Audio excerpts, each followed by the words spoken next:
Hello dear friends, तो मैं हूं आरती। संस्कृति पीसीएस यूट्यूब चैनल पे आप सभी का स्वागत है। मैं हाजिर हूं एक नए विषय को लेकर के। आज हम पढ़ने वाले हैं भारत में जो है पहला सहकारी विश्वविद्यालय स्थापित किया जा रहा है। तो सहकारी संस्थान के बारे में पढ़ा होगा आपने। सहकारी मतलब होता है तरीके से मिलजुल कर किसी काम को करना। तो ऐसा ही कुछ विश्वविद्यालय स्थापित किए जाने वाले हैं। तो इस विश्वविद्यालय के बारे में पढ़ेंगे कि इसमें जो है किन किन चीज़ों पर जो है ध्यान दिया जाएगा, किस प्रकार की सुविधाएं आपको जो है इस विश्वविद्यालय में मिलेंगी। इसके अलावा हम ये भी पढ़ेंगे कि क्या पढ़ाया जाएगा इसमें, क्योंकि जाहिर सी बात है अगर नॉर्मल ही विश्वविद्यालय होता तो इतनी चर्चा नहीं होती। थोड़ा कॉन्सेप्ट, थोड़ा पाठ्यक्रम यहाँ पर अलग होने वाला है, जिसकी वजह से चर्चा का विषय बना हुआ है। तो सारे बिंदुओं को हम यहाँ पे वन बाय वन कवर करेंगे। पहले देखते हैं चर्चा में क्यों है। तो लोकसभा ने त्रिभुवन सहकारी विश्वविद्यालय विधेयक को पारित किया है। नाम क्या रखा है? त्रिभुवन सहकारी विश्वविद्यालय। आई होप जो है आप इस नाम से परिचित होंगे। जिसने भी अमूल दूध इस्तेमाल किया है उसको तो पता होना चाहिए कि ये कौन है। हर जो है वर्ष 8 लाख प्रशिक्षित पेशेवर तैयार किए जाएंगे। हम लगातार ये बात कर रहे थे कि हमारे यहाँ पे जो विश्वविद्यालयों में शिक्षा दी जाती है कि हिंदी में जो है कोई जो है रिसर्च कर रहा है या जो है पीएचडी कर रहा है, फिजिक्स में कर रहा है, तो चलो फिजिक्स केमिस्ट्री वगैरह समझ में आता है। लेकिन बहुत सारे विषय ऐसे हैं जिसमें पढ़ाई करने के बाद भी, मास्टर्स करने के बाद भी आप रोजगार लायक नहीं होते हो। तो यहाँ पर क्या किया जाएगा? प्रशिक्षित किया जाएगा पेशेवरों को, ताकि जैसी जरूरत है किसी कंपनी को, किसी संस्थान को, वो हम यहाँ पर डिलीवर कर पाए। देखिए क्या लिखा है। सहकारी संस्थानों को योग्य और प्रमाणित युवाओं की नई पीढ़ी मिलेगी। तो जो भी सहकारी संस्थान है जिनको जरूरत है अपने आप कर्मचारियों को, उनको डायरेक्ट यहाँ से मिल पाएंगे। उनको कहीं यहाँ वहाँ भटकने की जरूरत नहीं होगी। उनको पता होगा कि भाई इन्होंने वही पाठ्यक्रम में पढ़ा है या इनको वही सिखाया गया है जैसी हमें जरूरत है। केंद्रीय सहकारिता मंत्री जो हमारे अमित शाह हैं, उन्होंने विधेयक पर चर्चा के दौरान बताया कि यह विश्वविद्यालय ग्रामीण अर्थव्यवस्था को सशक्त बनाने, स्वरोजगार को बढ़ावा देने और नवाचार के नए मानक स्थापित करने के लिए जो है यहाँ पर बनाया गया है। इन्हीं क्षेत्रों में जो है ये अहम भूमिका निभाने वाला है। अब बात करें जो है सहकारी विश्वविद्यालय क्या होते हैं, तो हम अगर बात करें पहले सहकारिता का मतलब क्या होता है। सहकारिता मतलब सब मिलजुल कर किसी काम को करेंगे। तो देखो लिखा है सहकारी विश्वविद्यालय वे विश्वविद्यालय होते हैं जो सहकारिता के सिद्धांत पर, आपस में मिलजुल कर काम करने के सिद्धांत पर जो है काम करेंगे।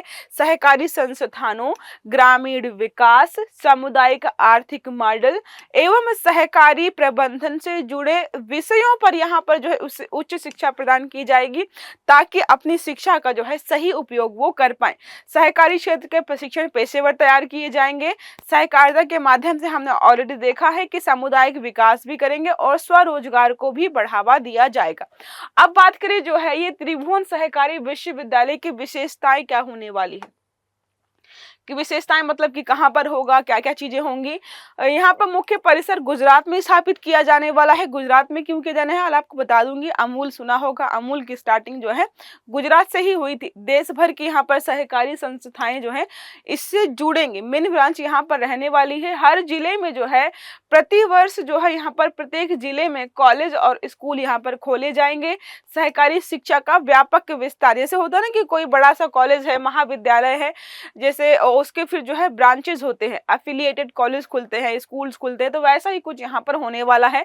नई शिक्षा के नीति के अनुरूप यहाँ पर कोर्स भी स्थापित किए जाएंगे, ताकि जो है बच्चों को सही दिशा में जो है प्रशिक्षण दिया जा सके। जैसे आपने कई बार सुना होगा, आपने साइन कॉस थीटा जीवन भर पढ़ा, मतलब जो है आई थिंक मुझे लगता है 8th या 9th से स्टार्ट हो जाता है वो, और 12th तक पीछा नहीं छोड़ा। उसके बाद अगर और मैथ थे तो फिर भी नहीं पीछा छूटेगा। लेकिन इसका इस्तेमाल कहाँ हो रहा है ये आज तक कोई नहीं समझ पाया है। तो सहकारी क्षेत्र के लिए जो है पहली मानक डिग्री यहाँ पर होने वाली है।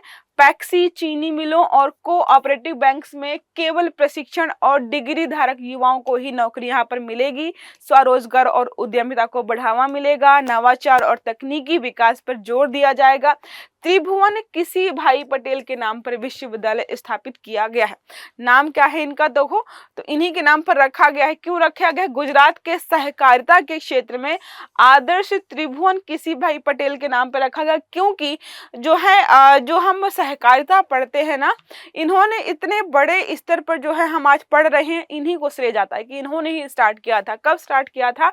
तो 14 दिसंबर 1946 में गुजरात के आणंद में त्रिभुवन दास पटेल ने खेड़ा सहकारी दुग्ध उत्पादन संघ की स्थापना की थी, जिसको हम क्या जानते हैं? अमूल के नाम से जानते हैं। ठीक है, अमूल प्रोडक्ट्स बहुत सारे मिलते हैं ना पूरे भारत में, अलग अलग प्रकार के। सोचो, हमें लगता होगा कि अमूल बहुत बड़ा ब्रांड है, लेकिन सहकारी व्यक्ति के सहकारिता से चलाया या स्टार्ट किया गया, फिर यहाँ पर इतने बड़े स्तर पर आया है।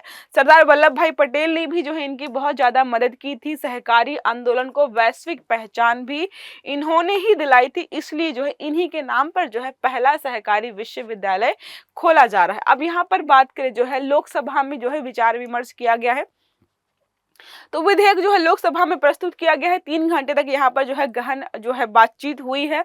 विश्वविद्यालय की कार्यप्रणाली और इसकी उपयोगिता को यहाँ पर विस्तार में समझाया गया है।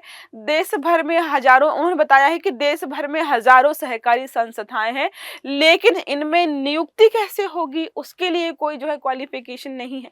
हमें पता है कि एमएनसी में जाने के लिए, इस क्षेत्र में काम करने के लिए हमारे पास ये डिग्री होनी चाहिए, लेकिन सहकारी संस्थान में जाने के लिए जो है हमें किसी डिग्री की आवश्यकता है, ये किसी को नहीं पता है। और इतने बड़े क्षेत्र में काम कर रहा है, हजारों लाखों लोगों को रोजगार दे रहा है, करोड़ों रुपए का उत्पादन कर रहा है, लेकिन यहाँ पर इसके लिए कोई स्पेसिफिक क्वालिफिकेशन जैसी कोई चीज नहीं थी, इसलिए इसको बनाया गया है। इससे केवल योग्य उम्मीदवारों को ही नौकरी यहाँ पर मिलेगी, ताकि हमारा ये जो सहकारिता वाला क्षेत्र है और अच्छे तरीके से आगे बढ़ पाए। ठीक है, इसलिए इसको स्थापित यहाँ पर किया गया। सहकारी संस्कृति को यहाँ पर बढ़ावा मिलेगा। विश्वविद्यालय जो है, जो भी होंगे, इन गतिविधियों को और आगे बढ़ाएंगे। हर साल जो है लाखों प्रशिक्षित युवा यहाँ पर जो है इन संस्थाओं को ज्वाइन करेंगे, इन चीजों को आगे ले जाएंगे। देश का अब यहाँ पर देखो एक चीज लिखी है, देश का हर 5वां व्यक्ति अगर आप देखेंगे तो किसी ना किसी रूप में सहकारिता से जुड़ा हुआ मिलेगा, चाहे वो कोई छोटी सहकारी संस्था से जुड़ा हो, चाहे वो जो हो किसी बड़ी सहकारी संस्था से जुड़ा हो, लेकिन आपको जो है देखने को मिलेगा कि ये जो है इसी क्षेत्र से जुड़ा हो। तो अब इससे क्या होगा, ये विश्वविद्यालय जो है इस चीज को जो और मजबूत करेगा और यहाँ पर आगे बढ़ाने वाला है। एक प्रश्न हमारा है, त्रिभुवन सहकारी विश्वविद्यालय का मुख्य परिसर निम्नलिखित में से किस राज्य में बनेगा? विकल्प है दिल्ली, गुजरात, महाराष्ट्र, उत्तर प्रदेश। बहुत आसान है, बिल्कुल आसान है, और मुझे उम्मीद है कि आप लोग इसका जो है उत्तर कमेंट बॉक्स में जरूर देंगे। तो वीडियो अगर अच्छा लगा है तो लाइक करिएगा, चैनल को सब्सक्राइब करना नहीं भूलना है, बेल आइकन दबाइएगा ताकि जितने भी हमारे आर्टिकल्स है वो सारे आपको समय पर मिलते रहें। अच्छे से पढ़िएगा। Have a good day. Thank you.